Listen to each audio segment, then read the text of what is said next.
ہم اس شہر کراچی کو باخبر کرنا چاہتے ہیں، مطلع کرنا چاہتے ہیں۔ پہلی چیز یہ ہے کہ شہر کراچی مسلسل بڑھتا رہا، لیکن کراچی میں اس پچھلے 20، 25، 30 سال کے عرصے میں گیس کے انفراسٹرکچر کو بڑھانے کے لیے کوئی اقدامات نہیں کیے گئے، جبکہ آبادی جیومیٹریکلی بڑھتی ہوئی نظر آ رہی تھی 2 آنکھوں سے۔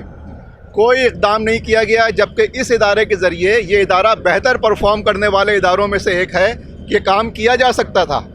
کوئی اس کے لیے ایکسکیوز نہیں کر سکتا کہ جی ادارے کی نااہلی کی وجہ سے یہ کام نہیں ہو سکا۔ یہ کام حکومت کی نااہلی کی وجہ سے ہوا ہے، گورنمنٹ کی عدم توجہی کی وجہ سے ہوا ہے، اور کراچی کے نمائندوں کی بے حسی اور ان کی شہر کراچی کے ساتھ دوسرے لفظوں میں کی جانے والی زیادتی کے سبب ایسا ہوا ہے، جس کی وجہ سے آج کراچی کے کروڑوں مرد و خواتین ایک اذیت سے گزر رہے ہیں۔ دوسری بات اور اس کی ذمہ داری حکومت کے اوپر عائد ہوتی ہے، صوبائی حکومت پہ بھی اور مرکزی حکومت پہ بھی۔ دوسری بات یہ ہے کہ ہم یہ بربنائے علم یہ بات کہہ رہے ہیں، ذاتی تجربے کی بنیاد پہ یہ بات کہہ رہے ہیں کہ جو مافیا کے الیکٹرک کے اندر عوام کی جیبوں پہ ڈاکہ ڈالنے کے لیے مقرر کی گئی تھی، اسی مافیا کو سوئی گیس کے بلنگ سیکشن کے اندر لا کے بٹھایا گیا ہے، اور اس کے بعد دوسرے قدم کے طور پہ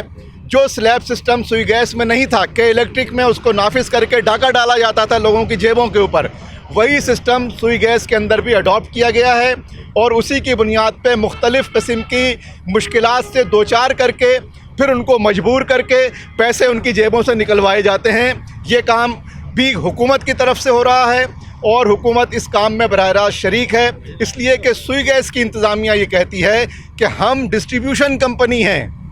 ہم اس کے ذمہ دار نہیں ہیں۔ اس کا فیصلہ ایواگرا نے کیا ہے، اور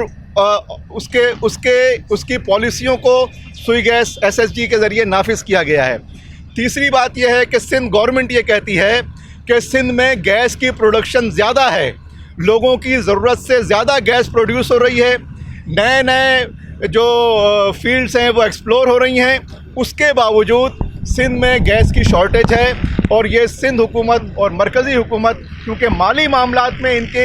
ایشوز اور ان کی جو پرائرٹیز ہیں وہ ایک ہوتی ہیں، اور یہ خاموش ہو جاتے ہیں۔ تو ہم یہ کہتے ہیں کہ اس وقت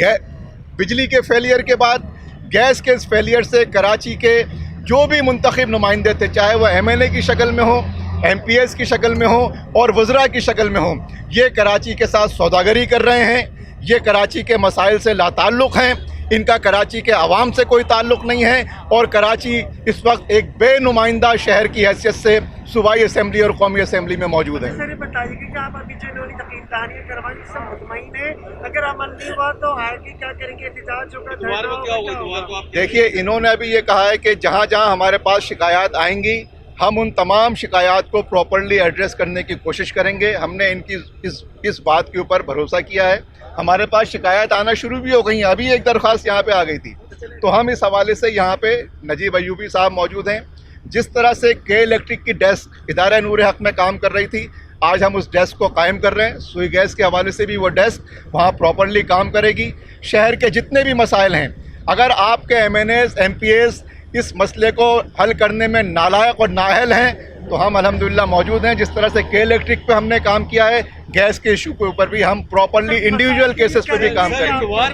کو کہ آپ نے کہا تھا کہ آپ بیان کر رہے تھے کہ حافظ نعیم الرحمان صاحب کو لائے عمل کا اعلان کریں گے، تو کیا دھرنا دیں گے، لانگ مارچ کریں گے، کیا کریں گے؟ دیکھیے، ابھی تو ہم نے ان کی یقین دہانیوں کے اوپر اعتماد کیا ہے، لیکن اگر نہیں ہوتا ہے تو ہم اس شہر کراچی کے دیگر ایشوز کے ساتھ اس کے اوپر بھی دھرنا تحریک چلانے کا ارادہ رکھتے ہیں۔ انشاءاللہ تعالیٰ اس دھرنا تحریک کے ایجنڈے میں گیس کی عدم فراہمی بھی شامل ہوگی۔